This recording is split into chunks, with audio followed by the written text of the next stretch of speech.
Well, I've never seen the Big Bang. I've never touched the Big Bang. I've never smelt the Big Bang. I've never even heard the Big Bang. But I used to work on the Big Bang. And what I did was I looked for the various things that the Big Bang has left behind. For instance, the amount of helium in the universe. For instance, the fact that the stars from distant galaxies are redshifted, the cosmic microwave background.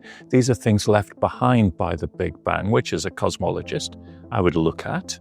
And then, rather like a television detective, you know when there's been a murder and a detective comes, the detective hasn't seen the murder happen.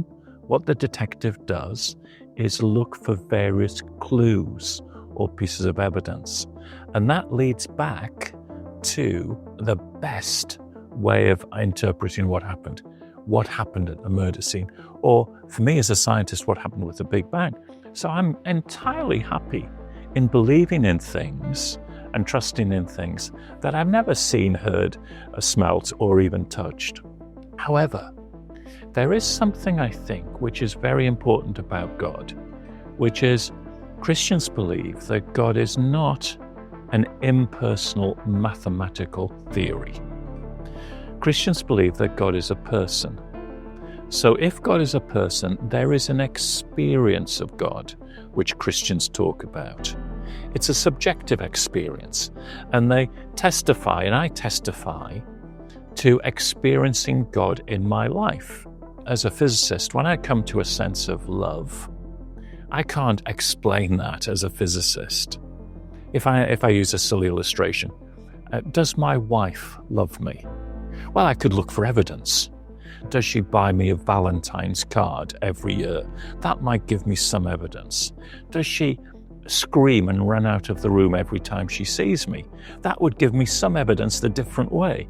Ultimately, however, I only know love if I've prepared to trust myself into a relationship, and then I know or experience love in a way that, in a sense, I can't fully describe in science, but I know is true or real.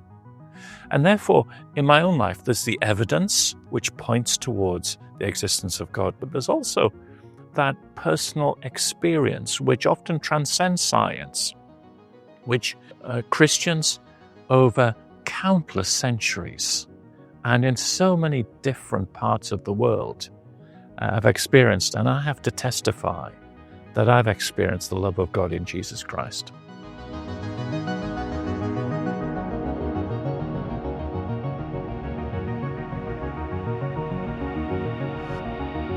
I became a Christian at the age of 17, partly because of the evidence around the life, death, and resurrection of Jesus. And for me as a scientist, evidence is really important. It's the heart of what I do.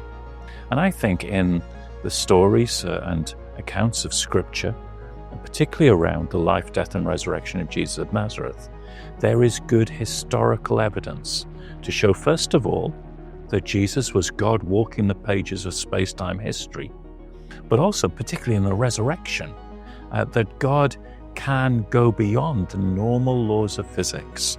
Now, as a scientist, I can't explain how the resurrection happens, but I can look at the evidence and build the best model. In fact, as a scientist, that's what I do. I look at the evidence and try and build the best model that interprets the evidence. And if I look at the evidence of the resurrection, the empty tomb, the transformation of the disciples, the growth of the early church, there is no better model for me that explains all of that than that Jesus was raised from the dead. Now, if the resurrection happened, then miracles are a possibility. But also, how do we know that God is there? That's the big question. If God becomes a human being and walks amongst us in Jesus, then that gives me evidence, first of all, that God exists, and secondly, that God has a particular nature, and that nature is of love. And that's the most important thing, I think, for me,